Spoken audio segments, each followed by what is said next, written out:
Hello, and thank you for joining us for Coffee with Amy and Kevin today. It's just me today. Amy will be back next week, but we do have a special guest, so don't be disappointed. We've got a special guest that's going to share with us about maintaining focus and the importance of that in a fast-paced market. So make sure your coffee's hot and you're ready to go, and let's introduce our special guest today.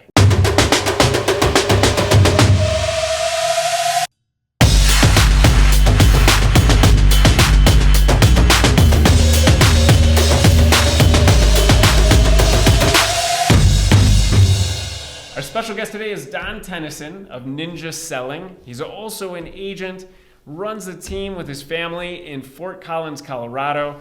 And you may know Don because he's hosted, I think it's 16, maybe 17 installations for at Properties, Christie's International Real Estate in Chicago. And Don is a master ninja instructor. So we're so grateful to have you today, Don. Welcome. Kevin, so good to see you. Happy New Year, everybody. Yeah, Happy New Year to you. And we're excited to get started because this topic is really timely right now for a lot of reasons, right? Yeah, absolutely. Kevin, I think we're still in a transition market here. We're obviously past the COVID stage where we had, all-time records in terms of transactions and volume and that sort of thing for both individuals and companies. And we're settling into a more normal kind of market condition. And boy, it is just so critical that we're on the top of our game to be able to take full advantage of the market conditions. And what we kind of think about is how can we thrive, not just survive in this kind of a transition market? Right. And I think right now, as always, there's the potential for distractions, whether it is the difficult market or it's something else that distracts us, the shiny object syndrome or the stress of a difficult situation, which for the past 2 years, whether it's interest rates or it's the settlement talk and learning new skills, all these different things, it's really putting us in a position to be easily distracted and not focus on where we want to go. Boy, so true. You know what I found too, Kevin, is when I find myself distracted is when I'm not busy, not when I'm overly busy.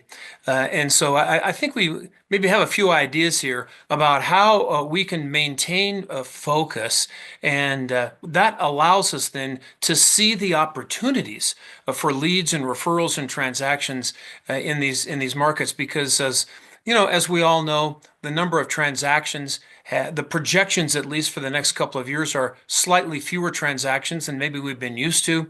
So, gosh, we just can't afford to miss any opportunity. And that kind of leads us into a couple of ideas about how we can maintain our focus. And, when you say distractions, I think focus and distractions, I see a parallel between some ninja terminology of on purpose versus on accident. And so to me, a big part of keeping our focus is staying on purpose. And for us, on purpose means, do we have a plan? Do we have an idea of what we're going to do that morning, what we're going to do that afternoon, versus on accident, which means, no plan. And what's really interesting is in this amazing business called real estate, you can be an on-accident realtor and do a tremendous amount of production. We see it all the time. It's not about on purpose does a lot of real estate, on accident does not. No, all kinds of on-accident realtors who have done very, very well. But one of the challenges is when we're on accident, then we have a tendency to get burned out because there's too many hours. And we're kind of running by the seat of our pants. And the on-accident realtor sometimes says, I have no idea what's going to happen today, but I hope it's good. And no, we would say on purpose is a better idea. We like that. One very specific suggestion on purpose would be, what if we just did this? What if we just identified 2 to 3 priorities for that particular day, write them down someplace, and make sure those 2 to 3 things get done. And what I see every once in a while is, especially really productive realtors, they've got 14 things on their to-do list, not 2 or 3. And so what I have a tendency to say is 14 things is a procrastination list, but 2 or 3 things is a priority list. So let's just focus. What would I have to do today where I could at the end of the day say, oh, this was a successful day? What would I need to get done in order for that to happen? I think that helps us keep our focus. I love that. I think that, one of the things we actually talked about last week on our episode was where you have a to-do list that's so lengthy and long and it's not prioritized and you don't really accomplish much, but that same to-do list translates to tomorrow's to-do list, Right. week's to-do list, and you never really do the most impactful things. Maybe you just do the fun, exciting pieces that aren't the work that are going to get you to where you want to go. Yeah, absolutely. The other thing kind of related to that, maybe our number one suggestion on focus is this concept of getting control of our calendar.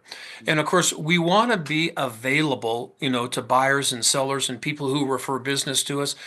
So we're not talking about not being available, but what we are talking about is having some time set aside on your calendar that you don't allow interruptions. And we call it time blocking your schedule. And generally speaking, our suggestion is hour and 15 minutes a day, 5 days a week, where you are in your office, the door is closed, and all you're doing for that hour and 15 minutes are the lead generation activities that you engage in that helps to create leads and referrals. Now, in the Ninja system, we call that the Ninja 9, but it doesn't have to be a Ninja concept to time block your schedule, because if we don't do that, what happens is we have a tendency to make our calls and go see people, and we sort of uh, randomly do it throughout the entire day.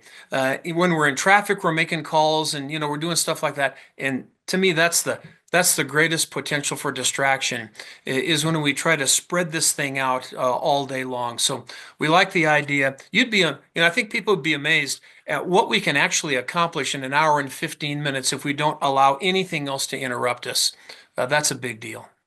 I'm sure. So for the agents now, where that sounds overwhelming because they're going from that, shotgunning their prospecting and their activities, whether it's Ninja 9 or otherwise throughout the day, how can an agent change that habit? Like, what have you seen agents be able to do, go from 0 to 60 in terms of doing what you're saying in time blocking? Good question. Probably start simple. And, also sometimes high energy, highly productive people are also they're high energy and they're multitasking, doing lots of stuff. And we say, okay, well, why don't we start with 15 minutes instead of an hour and 15? Let's start with 15 minutes and let's make our calls and write our notes and do the kind of stuff that we all know creates business.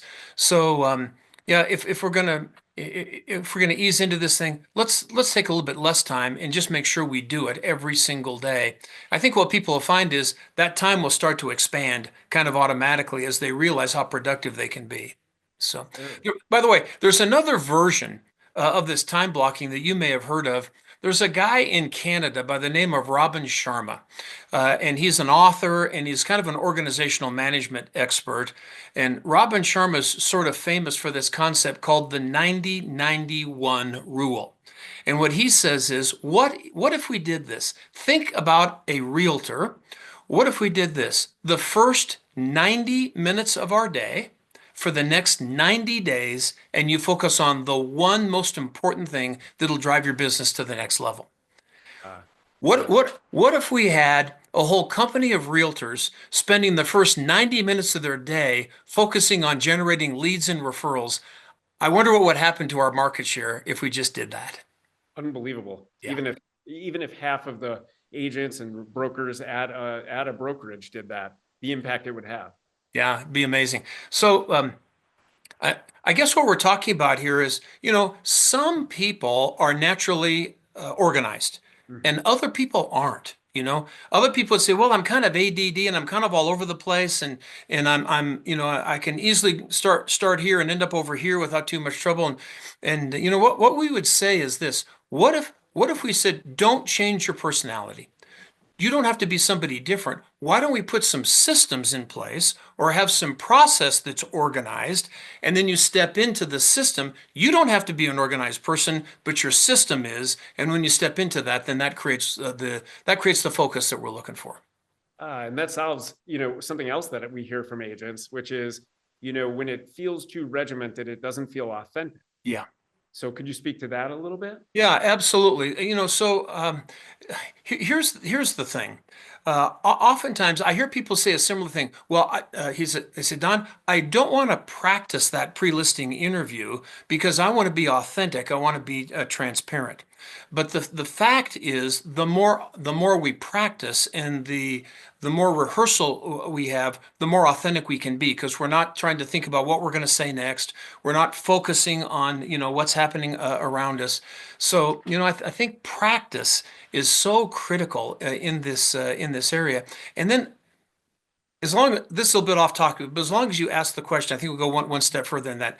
And I think with this whole thing about contacting people and staying on track, that authenticity is so critical and intention is really where it's at. Because if we're making calls and we're writing notes and we're doing all this stuff with the intention of getting leads and referrals, we're just going to come off like salespeople. Right. But if the intention is to create relationships, and if the intention is to help people get from where they are now to where they want to go, we kind of like this idea that a realtor's job help people go from where they are now to where they want to be. Mhm. And oftentimes that means a change in their real estate. And if that can be the focus, which is on them, not on us, because we have to just admit it, if we're focused on leads and referrals, it's all about us. But if we're focused on adding value, then it's all about them. And I think people really appreciate that. And it's a lot easier to be authentic when we do that. Agreed. And Don, that's so interesting also because that was the number one thing that attracted me to Ninja in 2013. Interesting. Went to my first installation, it was the concept of it's really not about us. Don't chase the Right. business. Don't chase the Right. lead. It's all about making people feel good. Yeah, and you know what? It really sets you free Mhm. because then there's no pressure. We're just looking for ways to add value with anybody we come into contact with, and most people can do that. Mhm. So another idea on focus is at least a major source of distraction for many people is a combination of email and social media. And so a couple of ideas related to that. First of all, we call particularly this all the various platforms associated with social media. We call them weapons of mass distraction because that's exactly what they are. Isn't it interesting that this whole social media phenomenon absolutely can help a realtor grow a real estate business, and it's an amazing, incredible opportunity. And it is also the thing that will take us down a rabbit hole of distraction. From really there's no return with that. So one idea on that, and this is Kevin, this is not very popular, but we're going to say it anyway. And that is one of the ways that email tends to distract us is we all have these notifications on our phone that let us know when an email comes in or something on a social media feed or something. And our suggestion is, why don't we just start by turning off the notifications? That way you're not distracted all day long. And Robin Sharma, the 9091 guy, what he says is every time we get distracted, it takes us 21 minutes to get back to what we were doing before. So it's not just a couple of minutes to look at my email. It's Sure. not just, oh, I'll check in on Facebook. It's not that. It ends up, being significantly more than that. So one thing we would say is, well, what if we did this? What if we set aside 10 or 15 minutes twice in the morning, twice in the afternoon to do everything necessary to keep your email up to date. And then we turn the notifications off and we leave it alone, after that. And then it allows us to focus on the people around us, the relationship building opportunities. And, we all just have to admit what happens when we have this device and the notification goes off. It's just automatic that we have to look at that device and it will interrupt us, sometimes even an in-person conversation. And that's not good. Right. And it's Not so interesting to watch somebody too. If you see someone being distracted, we don't realize when it happens to us. Whether right. you're at a coffee shop or in the office, and maybe you're watching someone constantly picking up their phone or switching windows to go to their email or text, Yes. whatever it might be. But question then, how does that conflict, for agents that are worried about they need to respond immediately to Yeah. every inquiry or every message they get? How Yeah. do you balance that? Yeah. Well, I guess first of all, we'd have to qualify that. And if there are certainly realtors out there who do very well with things like internet lead generation. Mhm. And in that world of internet lead generation, the response time is absolutely critical. Because, there's if we don't respond in 3 or 4 minutes, those potential buyers or sellers are off, to the next realtor. So I think we have to qualify that depending on the type of business. But I think also we have to just recognize that there aren't that many emergencies in real estate. There Mhm. just aren't. And I think most things can wait 45 minutes or so. And I don't know, maybe it's just me, but if I have a buyer or seller who can't wait, 30 or 45 minutes for an email to be, I'm not so sure that I'm not so sure that's the client for me. Now that's just my thing. I'm not putting that on everybody else, but certainly we have to be responsive. But I don't think an instantaneous response in most cases is required. Okay, Yeah. that's good insight Yeah. because I know that comes up quite a bit where they want to be the fastest. But what you're saying is the value is not necessarily in the response time Oh. because the emergency is not an emergency. Here's the deal, Kevin. If if the greatest value we can add is an immediate response to a voicemail message or a phone call, then we've got other issues. These you guys have phenomenal value that you can add. Understanding the market, the technology that At Properties brings to the table, the name recognition and the sign power, all this stuff, and the relationship building opportunity with people. I think another thing that happens there is if we're focusing on people that we know to generate leads and referrals and transactions, those are situations where there's going to be a little bit more grace in terms of a response time. And if we're just trying to do business with strangers, that's another conversation totally. Sure. Yeah. Because the biggest power you have is in your database of the people you know, and that's something that Ninja teaches. Yeah. Yeah, that really is the key. And then, my last thing is what if we just did this? What if we tried to be a little bit more present moment in our thinking? That whatever it is we're doing, we're there, we're present in the moment. And that really, I think, is another definition of focus. And so it doesn't matter, if we're not really even necessarily related to work. If we're driving someplace, or if we're having dinner with somebody, or we're hanging out with a family member, whatever it might be, what if we just had a little bit of practice of saying, okay, I'm just going to be in the present moment, for the next 30 minutes or 15 minutes or 20 minutes or whatever it is. And at least for me, that's kind of this word present. That's my word of the year for this year, because the potential is you're driving someplace and all of a sudden you get there and you don't even know how you got there. I mean, how many red lights did I run while I was, focused on on something else, And so it's like, okay, I'm just going to be in the present moment for this year, and what that means is that there isn't the distraction of focusing on the past or trying to think about what's going to happen tomorrow. And I think that also leads us to really being able to zero in on our priorities. And my friend Peter Parnig, who who's a fellow ninja instructor, Peter's famous for saying this. He says, "I've given up on trying to improve upon my past." The past is gone, but a lot of people dwell on the past and they have regrets, or they wish they'd have done things differently, and it's distracting. And so why don't we just get into the present moment, focus on the people that are right in front of us, and I think we have an opportunity to make some stuff happen. Wonderful insight. Don, every time we talk, I learn something new from you. And you bring so much experience to the table, not only from your own business, but in coaching. I don't know, it has to be thousands and thousands of agents at this point, that you've taken through the Ninja installation. So for 2025, your word is Present. be present. Yep. And for agents that are working on being present, that have a difficult time because they can't focus or there are distractions, what have you seen agents be able to do? Like, how can they be present? What's an action step that leads them to be present at that dinner or as they're having a Yeah. conversation? I think that's great. Yeah, here's my number one suggestion, and that is let's stop focusing on ourselves and focus on the other person.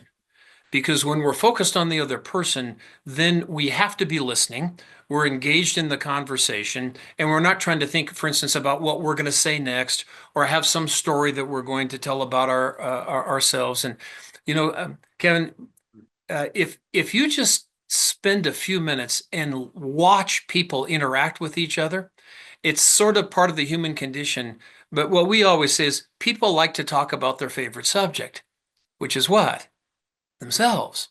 And Yes. and I'm convinced there's not a lot of effective communication going on today. What we have is somebody will tell a story about themselves, and then they get quiet, let the other person tell a story about themselves, and we just go back and forth talking about ourselves. Instead, I think the maybe a good potential for focus is what kind of a question could I ask somebody where they will be thrilled that someone has asked them about them, and they don't have to sit there and listen to some kind of a boring story about me. Because our clients, they love us, but they're really not that focused on us. They're focused on themselves. So that's my number one suggestion for this year. Present moment, focus on them, focus on asking questions. I'll tell you, if the guys listening to this, the guys who are in relationships, if you're married or in a long-term relationship, if they just went home tonight and with that person who's at home, if all they did was ask questions, I think there would be a miraculous thing that would happen in relationships today instead of focusing on ourselves. All right, for everyone listening, watching today, try it out, see what happens. But I love that, Don. Don, thank you so much for your time today. I know it's really valuable, and the insight you've given us is super valuable. So it's good to see you as always. Thank you so much for joining us. Kevin, you guys are the very best. It's always a pleasure. Take care now. Thanks you, Don. And for everyone watching, thank you for joining us today. We'll be back next week with Amy. And until then, remember, you've got this.